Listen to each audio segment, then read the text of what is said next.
I have fought 60 battles, and I have learned nothing which I did not know at the beginning. Look at Caesar. He fought the first like the last.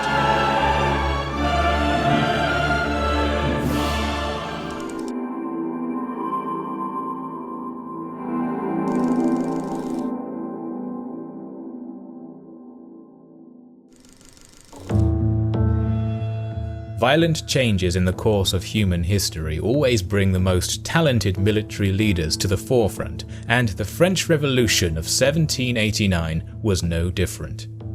Among the generals who stepped up was Napoleon Bonaparte, and his genius dominated 2 decades of all-out conflict in Europe. This is our first video on the Napoleonic Wars, and we are going to start with the Battle of Marengo. The French Revolution of 1789 was a paradigm-shifting event that put all the monarchies of Europe at risk. As French King Louis XVI and Queen Marie Antoinette became the prisoners of the revolutionaries, monarchs around Europe got even more worried. The brother of the Queen, Archduke of Austria and Holy Roman Emperor Leopold II, and the King of Prussia Frederick William II threatened France with war if anything happened to Louis and Marie Antoinette. The new French government did not take it well and declared war on Austria in 1792.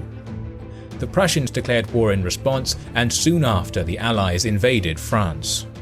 Despite the fact that the revolution had weakened their army, the French managed to stop the invaders near Valmy and even took some lands in Germany and Italy. The French king and queen were executed the very next year, and Spain, Naples, the Netherlands, Britain and Portugal joined Austria and Prussia to form what would later be known as the First Coalition. Still, in 1793 and 94, France, which was a republic now, was able to win multiple battles on all fronts and even take control of modern-day Belgium. In 1795, the French invaded the Low Countries, established the puppet Batavian Republic, and agreed a separate peace with Prussia. The coalition attempted to overthrow the Republic by supporting dissent in Paris, but the military garrison led by young Napoleon Bonaparte stopped the insurgency and helped install a new government, the Directory. France was now on the offensive. They invaded Germany and Italy, and although the German campaign ended in defeat, in Italy the newly promoted Bonaparte won against Austrian and Sardinian armies, forcing the latter to sign a treaty and taking control of northern Italy. Austria had to sue for peace and ceded Belgium, the Rhineland and northern Italy to France. That was the end of the War of the First Coalition, and Napoleon returned to Paris as a hero. Only Britain stayed at war, and Napoleon started a new campaign against them in Egypt in 1798.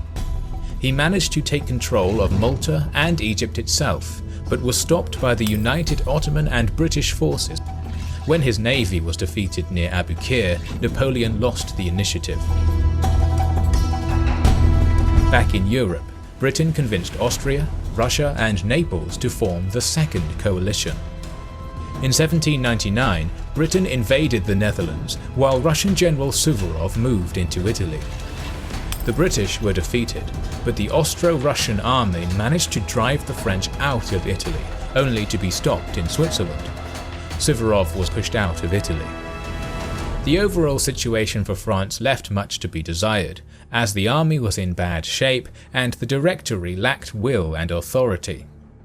Napoleon, when informed of the situation, abandoned his army in Egypt and returned to France in October. Soon, he led a successful military coup that overthrew the Directorate, replacing it with a consulate. Bonaparte was appointed as the first consul.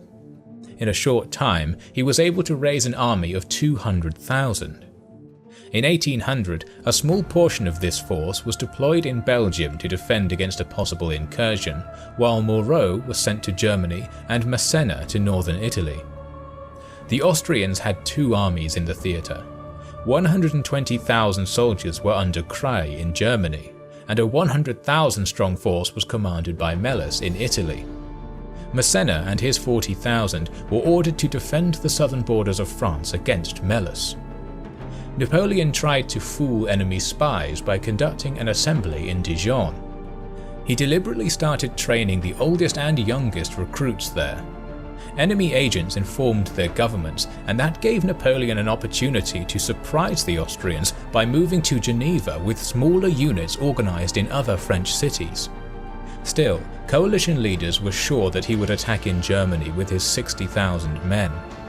Instead, Napoleon ordered Moreau to cross the Rhine and engage Krau. He was planning something unexpected. Meanwhile, Massena was attacked by the Austrians in April and had to retreat slowly towards the coast. He was besieged in Genoa by Melas and the British fleet, but his stalwart defense of the city allowed Napoleon to move his forces to Italy. Napoleon repeated the maneuver of Hannibal against the Romans, crossing the Alps via the San Bernardino Pass. This surprised the Austrians and made them scramble to defend themselves. Melas was sure that Napoleon would move towards Genoa in order to raise the siege, so he sent a contingent to stop them at well-fortified Turin. However, the French leader outplayed his opponent once again and took Milan on the 2nd of June. Austrian supply lines were effectively cut, and their capital Vienna itself was now in imminent danger. Melas had no other choice but to move against Napoleon, and he was forced to allow Massena's troops to leave Genoa. Melas needed to break through the French forces in order to restore his lines of communication. He sent some of his troops to the north to close off the Po River, but French troops managed to cross it all the same. Melas still had a chance to win the campaign, as Napoleon was dividing his forces into smaller groups to blockade as many roads as possible. Melas needed to win a decisive battle quickly. Sources claim that while planning this campaign a few months ago, Napoleon pointed to Marengo on the map and predicted that the fight would take place there. Indeed, the two armies met at Marengo on the 14th of June. Melas had more than 23,000 infantrymen, 8,000 cavalry and 100 cannons, while Napoleon commanded only 23,000 infantrymen and 20 cannons, as more than half of his army was blocking passages elsewhere. The Austrian army started crossing the Bormida River at 8 o'clock. Seemingly, Napoleon did not expect Melas to be here with his full force. The initial Austrian attack was concentrated against the division of French General Perrin, but despite outnumbering the enemy, the Austrians had a hard time breaking through due to the terrain and enemy resistance. Melas was able to move more troops to the beachhead and now attacked Perrin both head-on and from the flanks. By 10 o'clock, the French division was outflanked from the right side, but soon a second French division under General Lannes was nearby and was able to push the enemy back. However, Melas now had more troops across the river and so tried to encircle Lannes. Napoleon realized that he was fighting the main Austrian force and sent messengers to Generals Desaix and Boudet, who commanded the only units in reinforcement range. Melas was joined by General Ott, who was now threatening the French right flank. Lannes and Perrin started a slow retreat supported by the newly arrived cavalry of Kellermann and Champeaux. French lines were on the brink when Napoleon arrived with his consular guard. This guard had a limited number of troops, but Napoleon used them to fill the gaps. Despite that, the French army was still under devastating artillery fire and was constantly harassed as it withdrew. To this day, historians are in awe of the fact that Napoleon and his officers were able to retreat in good order. The Austrian army was the only one left standing in the field. General Melas transferred command to General Zach and returned to his camp to send the news to Vienna. Unfortunately for the Austrians, their reconnaissance failed them. Zach allowed his troops some respite, planning to pursue Napoleon later, but during the wait, Desaix and Boudet arrived with 6,000 soldiers. The French reformed their lines, and when Zach finally resumed the pursuit, he was met by cannon and canister shots. Desaix led his division forward and died during the assault, but his troops still continued on.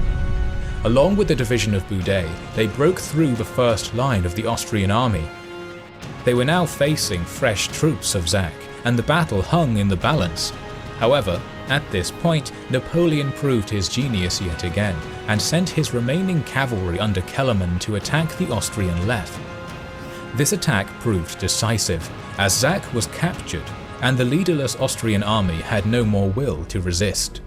They returned to the positions held in the morning. That was the end of the Battle of Marengo. The French took Italy back, and as Moreau defeated the Austrians at Hohenlinden, Vienna was under threat, and the Austrians had to sue for peace.